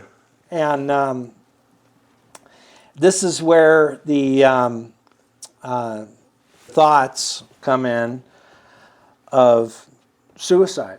Yeah, because at that point, And I'm going to put the suicide hotline up there on the screen for you, 988, for anybody who is feeling this way, to know that I care, I'm here, Will's here, and there's other people out there that are here to help. So you're in a dark place. Yeah, which I've never experienced before. I've always had hope. So, like I said earlier in the podcast, as when my first wife left, I still had hope. Like, okay, it's no big deal. But after doing it multiple times, I just had no more hope. Yeah, you're like, and then you knew me too. She moved on so quickly that, she fell in love with a guy that was a criminal. Yeah, which I didn't know it at the time, and But you knew when it happened. I knew when it happened, and he was also. And she's no longer communicating except for with the kid a little. And I actually went to the hospital and emailed her that I was feeling suicidal, and I got this email back like, "I hope you feel better. I'll be praying for you," and then that was pretty much it. There was no like, "Hey, can I anything I can do?" Or well, she was drinking and partying and with a guy who was still married. Yeah. A criminal. And I thought when I first learned that this guy was a bad guy, I took his side first. I'm like, no, that's probably his ex. And of course, we have the spies out there. Yeah. And then you got pictures from the neighbor of his car in the driveway. That was an accident. He says he asked me if that was my new car. Right. And I'm like, you sent me the picture. Yeah, and so we're like looking up the car. She didn't only just move on quickly. She displayed it in front of the whole world to see. Yeah. Humiliating you. Very much so. Yeah. And that really. Your friends, everybody. Yeah. And the church. Yeah. And she's still going. And she doesn't really believe in the Bible really, or is serious about it, but now she's sending you scriptures in some of your fights of Corinthians, of course. Yeah, and she got that from T. And she get that from the church girl. And then and the funny thing about that is T was against the new guy. She was like, that guy is a creep. You got to stay away from him. And she went against all her advice. So she's against her advice when she wants to be. Yeah, but when it came to me, she was all for Yeah. the advice. Because when I found out who this guy was, I called her instead of A, because I didn't want to like act like I was trying to get in there, you know. And she was like, "Well, I told her to stay away from that guy." Well, then you met another girl that I guess we call her Jay, I think. One of the Jays, but she tracked you down, and it was his ex-wife. Yeah, I was on a date doing the Corey Wayne thing again, right? So now you're back on Hinge, Bumble, Tinder. Yeah, and I'm doing a good job too. I was doing all right for as screwed up as I was. New girls again. And I was screwed up too. Because you're trying to get over it, right? Like the best way to get out from how do they say that? Is to get under another one. I don't know. I've never heard that. Yeah. But. Well, to date. I was alone. Yeah. I didn't want to be alone. Yeah, and you had found a friend of yours where we're at now, his house, great guy, and you moved in and rented a room from him at his house, and this is where you're living now. Beautiful house, and so you're now living in a room. Yeah. You had the TV, the farm. I did learn from my first divorce. I made out on the second divorce. Oh yes, that's right. So you never wanted to be. You paid her the first S. You had to pay her. $100,000. Yeah, and that was from the house that you guys owned. Yeah. And to get, so I didn't do. You didn't actually have to, right? Give her that 100. No, I had to. Oh, you did? No, I lost my ass. No. But this was a negotiation that you guys had, right? No. There is no. You don't ever have to. You have to. That's the law. You have to split everything right down the middle. Right, and that's why you did. Yeah. You didn't go to pay like I did. I paid tens of thousands of dollars to lawyers. I didn't do that. To fight. I just went right to court. Yeah. And the judge said it's right down the center. Yeah. So you paid her out, but then in this new one, this time it's different. It is different. She hired a lawyer. She hired a lawyer. She's filing on you. Her dad paid for that. But you were also, like I said, you never simped out. Well, you did, but not in this way. Not in this way. Yeah. And you were like, "Go ahead, let's go to court," right? And you're like, "I want half the house or whatever," or half the equity. Of The house. And the in-law said, this guy ain't going to back down. So what he did They kind of wanted to get rid of you, I think, because you're not a Mormon, right? Right. And so that's going on too. Yeah. Well, she's not. She's not either, but the kid. The kid, is a product of their son. And he never called me once. I called him once. He never called me once. He didn't ask why we're getting a divorce. He didn't do any of that. He just said, "Hey, what's the easiest way to get this done?" Yeah. What is it going to cost? And then I threw out a thing, and he looked at it and goes, "Come in on Friday. I'll write you a check." And he did. Yeah, I had to wait. I had to go to the divorce lawyer and sign some paperwork. But no, it was said one and done. I mean, it was quick. Yeah. It was all happened in the course of maybe a month or two. Yeah, it was like 3 months. Total. Yeah. And then she moved on to the next guy, and we were hooking up still for a while.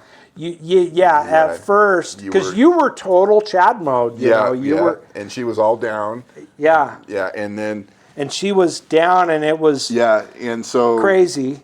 From the time she left, from last time we hooked up to the new guy, it was like less than 2 weeks. But the new guy comes, and it's a total shift. Yeah. Right? Because I believe this is kind of part of the nature of monogamish, is that women really can only, and this is what all the ones I've known have told me over and over, really only be in love with one man at a time. Be emotionally connected to one man at a time. And that happened to you because she hooks up with this guy, and now it's radio silence. Now there's the text stop. You knew something. I knew it the day it happened, just in my mind, like, and she didn't just hook up with him. Like she fell in love. like they were a thing, and it was out in the open, and it was for the whole world to see. Yeah. And his ex is contacting you. Well, that wasn't until like 3 or 4 or 5 months after the fact. I went on a date, and this girl shows up on a date. That's another hilarious story, but she says, I know who your ex. I was just about there where I was getting over it. Like, I was almost there where I'm like, all right, time to move on. And I get this intel on this guy and how he's done A, B, C, D, and E. And she starts telling you what a criminal he is. Yes. And how I actually thought it was a lie. He is in court with her for domestic. Yeah, hardcore, like assault, like more assault. Than domestic violence, yeah, like strangulation. Yeah, and a whole and she has a baby with him. A few kids, more than one. Yeah, and so his ex reached out to me through this girl I went on a date with that I've never met, and starts telling me all this stuff. I didn't think it was true because I'm taking that guy's side at that point. I'm like, nah, I don't know. These women are crazy. But then I sent the intel to T, her friend T, and then she looked him up and she's like, oh my God, dude, he's like got serious charges on him and he's still married. And I'm like, what? And so she calls her and the whole thing just falls apart. And then a month goes by, I drop off the kid, and I think we finally start speaking again. And I'm like, I thought she didn't know. Right? I thought she had no clue. I thought he was like lying to her or something. And I say, hey, did you know this guy had all this stuff? He's like, yeah, I knew. I was like, and? She's like, there is no and. Like, I thought he was cool. Yeah. She actually kind of knew about. And not only what was that, we found out he's married. Yeah. He's in, going to jail. Like in and out of jail. Mass alcoholic, and then he's cheating on her, too. She found out a month after that he was seeing. Oh he's seeing other women. Other women. And so, are we dating the same guy? Yeah, he ends up on the. He's all over that in WYDAHO, right? And here's the thing that really got me about him is that. He was a simp too, in a way that he would love bomb her. Well, okay, back up. You saw some text. Yeah, she left her iPad on the coffee table one day. And you were like, he's doing it all wrong. You were telling I was reading the text. You were player hating on him, and you were like, this guy's an idiot, right? Because he's texting her like 50 times a day. Yeah, he's just, what are you doing? How's it going? What are you doing? But what you didn't, cognitively, process was he was love bombing her. Yeah. He was a total narcissist too, under the definition. Criminal HYBRISTOPHILIA. Yeah. And a total narcissist, love bombing her, just a complete wasn't he like living out of a storage unit or something? He was he was living. His wife kicked him out of the house, so he went to this one guy's house, and he kicked him out of the house. So he went to this other guy's house, and he kicked him out of the house. Then he was living in his car. Then he wrecked his car. He wrecked his car. Yeah. And all this time, you're you're devastated. Yeah. You're just like, I don't know what happened to my wife. I was in love. I thought we were gonna get old together. Yeah. And what really got me too was I didn't think she was capable of that, because she never had any sign of being promiscuous in any way, shape, Yeah, or form. yeah. She She's was very never meek. like a promiscuous woman. At No, least to you. and like she just never talked about that stuff. I mean, it was like every time we hear about it on the news, she would be like, "Oh my God, that's a tragedy." And one of my theories is that you don't drink. I don't drink. We're both sober for a long time, and so you even had a meeting at your house there, on the farm and out with the horses and stuff, and we had, this was a whole community and lifestyle, and she was still drinking, right? And so she didn't have that outlet of being able to drink with a partner. I just don't know about that.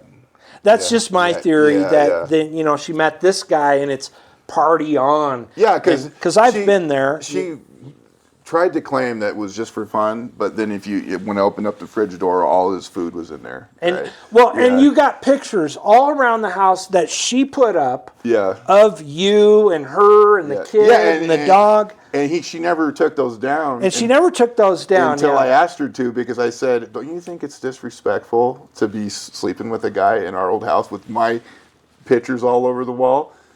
And then she thought about it, and then the next day they were gone. It's like she never thought about it. Like, yeah, she didn't. It's not like she never thought about it. Yeah. She never thought about it. So he's watching your TV. Yeah. He's parking in your driveway, which is not your driveway anymore. Now it's hers. And I remember you're saying, no, it's because I would say your house, right? And you would say it's A's house. Yeah. And I was like, yeah, I guess it is. Right? Yeah. Well, then they went to trips, went on trips to Yellowstone with the kid, trips to Salt Lake City. Which you didn't really know about, but you find out. I found out from his ex-wife, because this guy is such a that he left all his Apple ID and all his shit at the old house, and she was reading every text that he was sending. And she would, and I unsolicitedly, she would His ex was over, and in my mind, she's over on the other side of the mountains, right? Yeah. Over in the Jackson side. About an hour away. Yeah. And she's reading all of his text, and she's like a total, like, stalker. Yeah, she's spy. still in love with him. Yeah. But she won't tell you that she's in love. Right. Yeah. And she's unsolicitedly. I just got a text like last week of his new car. So you can be on the lookout. Yeah, right? I'm like, I don't care. Because what we find out later is she's recruited you in the spy network. Yeah. And she'd spin me out too, because I'd be talking to her on the phone, and the next thing you know, she's like, "You got to watch out for your daughter," and I'm like, like I'm just spinning out, She wasn't. So, that really was just a low place for you, and it didn't last though. Like you said, 5 months. Was it really that long? I thought it was like 3. Well, it was. See, I remember right. It was like April or May, and then they split up in November. Right. It was like the summer. Yeah. Yeah, all summer long. Yeah, and then that's when I was here in August. Yeah, and you were just a mess. Yeah. And then, but the split up, she had infiltrated you, the ex. Yeah. And you got to a point where you're like, this guy it was really a question of like, can we have him around the kid? Yeah. Right? And you're the father of this kid, or surrogate father, but still you're bonded with the kid. Well, he was also, I'd go up there to pick her up for school, and he would like put her in his arms and like parade her like where I could see in. Yeah. And I even confronted about that. She's like, I don't remember him doing that. So this is the important point here. And then, we're going to wrap up and hold off for the next section, which will be part 2. But you did simp out. Oh, I simped We called out. it you baited out, right? Yeah, I simped out. This broke you at some point. I simped out when I read all those weird texts, and I texted her. I'm like, I ain't trying to judge you, but like that dude's a creep. Like, and Well, you started to get seriously concerned for the safety of the child. Yeah. In fact, when I finally confronted her on you have to get rid of this guy, she was making excuses for him. Yeah. That went on for a little while. The thing is, she never made excuses for me. Because she was all bonded and in love with this guy. No, I've been talking about the whole relationship that we had. She never once like stuck up for me. But this guy, and this is something that we've talked about a lot, he really fell into the HYBRISTOPHILIA criminal category of psycho killer. Like, and he was borderline, like he could be violent. Well, that's what I read the file because the first I thought it was his ex that was just being a typical. And then you got the court files. Then I got the court files, and then I read them, and I'm like, dude, this guy's the real deal. And then A got the court files, and she says that sounds just like him. But I think that's what was turning her on and getting her rocks off. They were having a good time. Yeah, just party and probably sex, a better time than I was having. And this was a whole other side of her. They were doing things that let's just say they were doing things that I never experienced. And this is the thing is men stay bonded. Yeah. For a long time, because we're really, when we bond, we really bond. People say that, men are narcissists and they're not bonded. But really, in these situations where the relationships are going sideways and it's not the man that's going sideways, and I have this in my 12 steps, that there's a point where she just enters into this exit phase. Mm-hmm. And you saw that with the snow and the snow shoveling. And then when she was out there shoveling the snow, now looking back, you say that was when she disconnected. Yeah. So so my theory is why I spun out and she didn't is because she was getting over me for like 6 months. Yeah, and she already got over, but we were still hooking up. You weren't getting over it at all. No, she was already going through this process for probably close to a year. From the time it first started until this whole chaos with this guy in this summer of 2024, and then you're concerned for the safety of the child, and you're still taking care and being a guardian and of influence of some kind, caring for the child, and this is going on, and so you reached out to the grandparents finally. Yeah, and that's what same guy that wrote you the check. Yeah, and that's when I learned that she introduced him to them, and she said, well, he seemed like a nice guy, and I don't understand. These are solid Mormon people, solid, this guy, elders in the church, right? No, not elders, way above that. Above elders, yeah. Good, solid reputation against divorce, all that stuff. Yeah. And he never went to their house, but it was going there.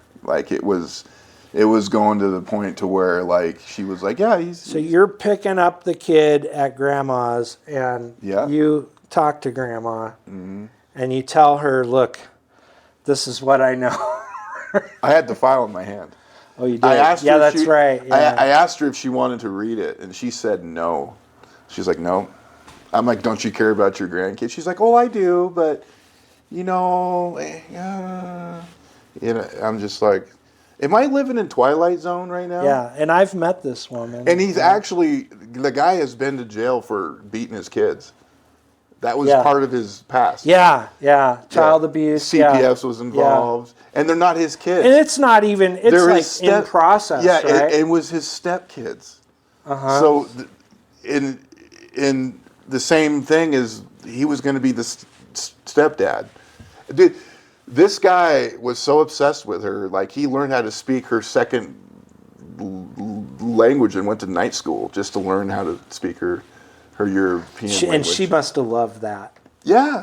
Yeah. That's why I'm totally against Corey Wayne as far as, because I think Corey Wayne's right on a lot of things, but it really is the right guy, right? Because that guy did everything wrong and still Everything got, the opposite of Yeah. what you were doing. Right? Yeah, and still see, got this it. is Yeah. my step 12, that she gets together with the next guy who's the opposite of what you did. Yeah. And he was, right? Exact opposite. Yeah. And if we look back and reconstruct these situations, that's invariably what we find is the next guy is the opposite. And you know, men do the same thing. Like you were with S and she was a stay-at-home wife, right? And so then you thought, well, if you shifted your strategy over to, Yes.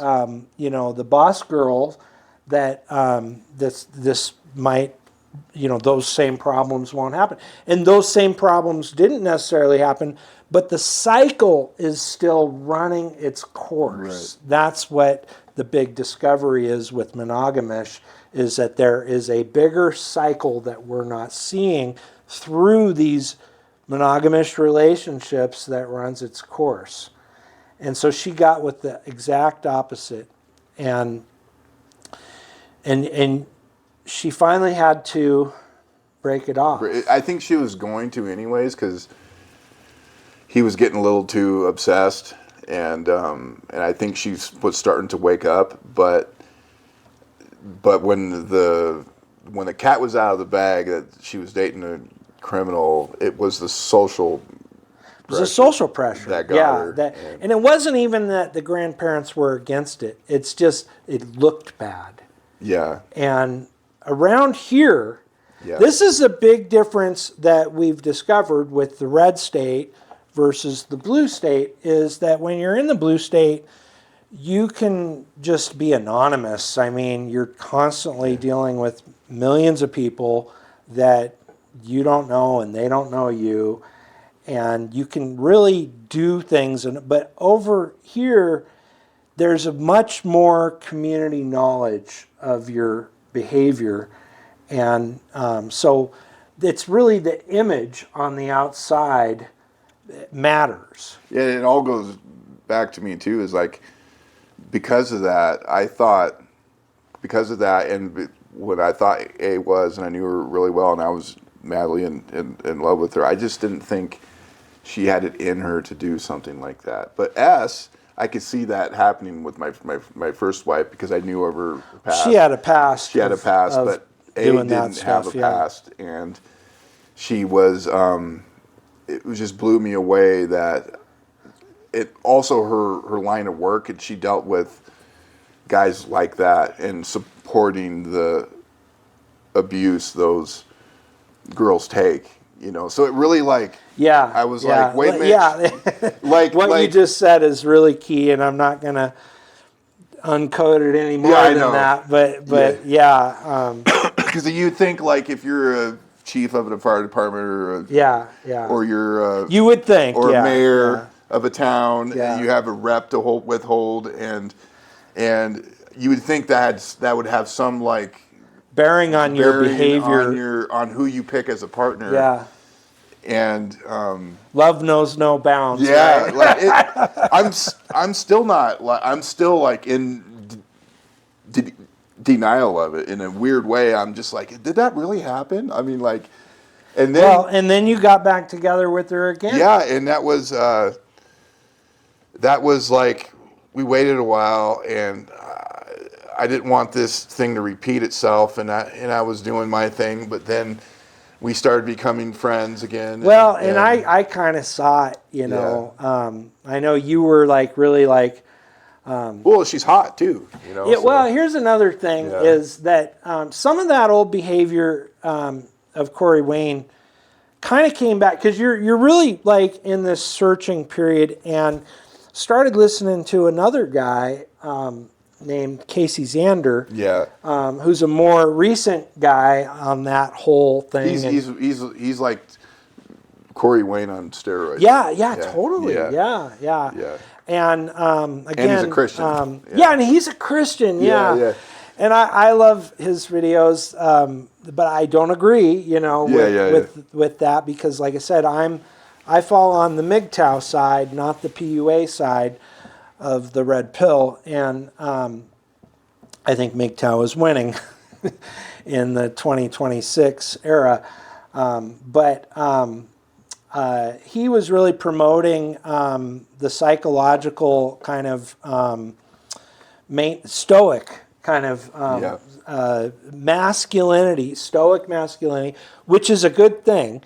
And he's not wrong about a lot of it. My only problem is you can only be the dancing monkey for so long. Yeah. And so you were stoic, and then you somehow get back together with her again. Yeah.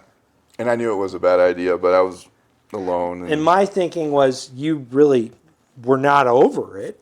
And you really wanted to get... I had a lot of questions. I had a lot of confusion.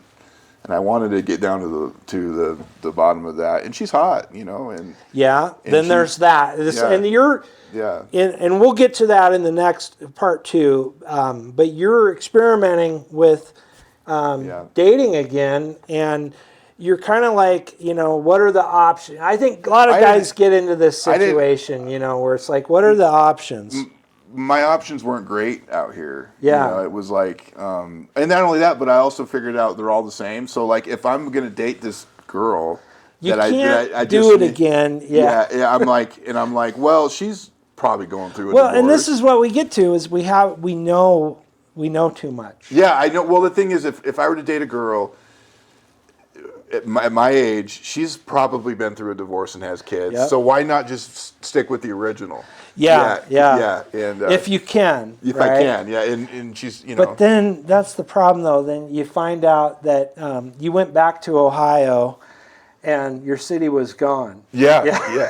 So like it never at that point. I was just... You can't go back. Yeah, I went back and we played house, and I was still staying here, but it was never my house again. Yeah, it's not your house. And then one day, I was there's a whole kid thing and her being spoiled, but that's a whole another side thing. But one day I came in with my shoes on, and she had an absolute freak show over that, and I'm just sitting there going, "What am I, some?" I mean, I'm not the guy across the street. Well, that's what it gets down to, though, isn't it? At the end of the day, we just really keep getting back to this, this part that the roles of the relationship are not man and woman.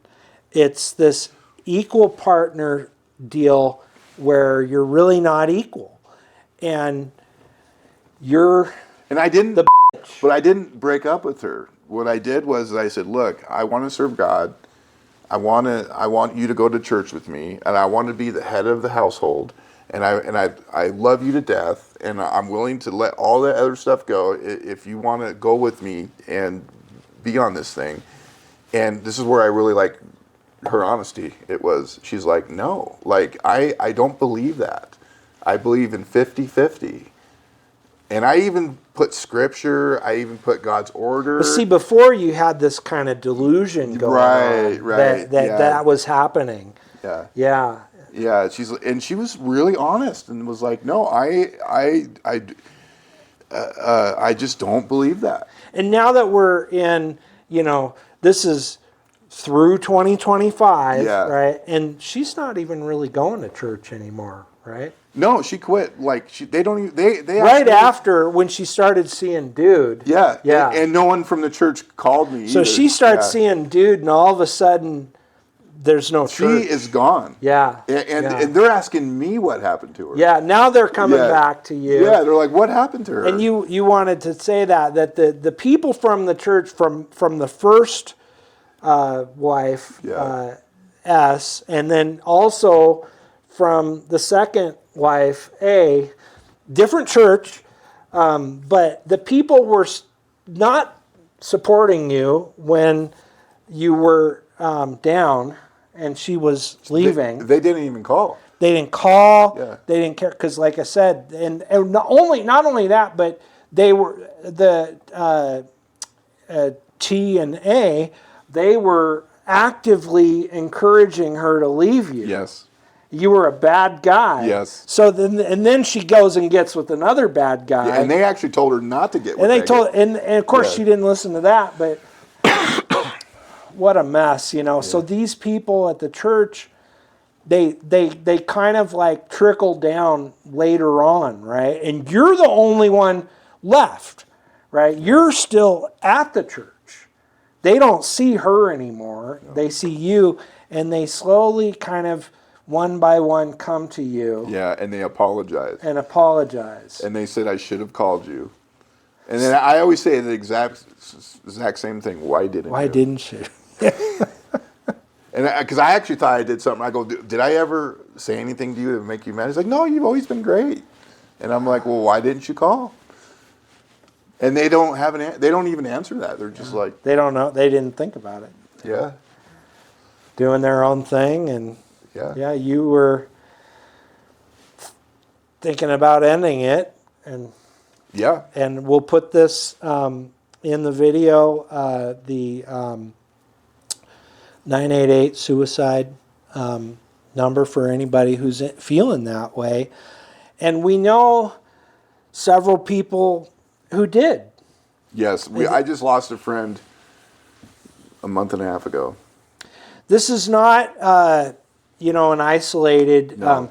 So one of the things that's happening, and we're going to wrap up part one here, is that in the red states, people are still getting married. Not as much, but they're still going to church. They're still doing, especially now that we're in the Trump administration era, this TRADCON thing. And the church is like, yeah, just get married. Everything will be great. But as we're seeing here, it's not. And this is happening in the red. See, in the blue states, I don't really know. It's extreme minority that's even getting married anymore. But over here, they are. And so this is where the divorce is coming from, because of the fact that they're actually getting married. Mm-hmm. They're actually getting married. They're actually maybe even having kids. And this is where the infection is acute right now, is in the red state. And we'll end on that for part one, because I understand this is long. And part two is going to be great, though. Yeah, you do. I got a lot of stories. Yeah, we're talking about the marriages in part one, but in part two, we're going to talk about what we're finding out here in the dating scene in 2025, in 2026, in the red states. So stay tuned for that. Like, subscribe, and comment. Put your comments in for Will and the world famous Will Hill right here. He is going to be my red state correspondent, and let me know if how you relate to Will. I really want to know that, whether you're a man or a woman, and don't be shy, but do be respectful. Thank you for watching, and may God be with you. I'll see you soon.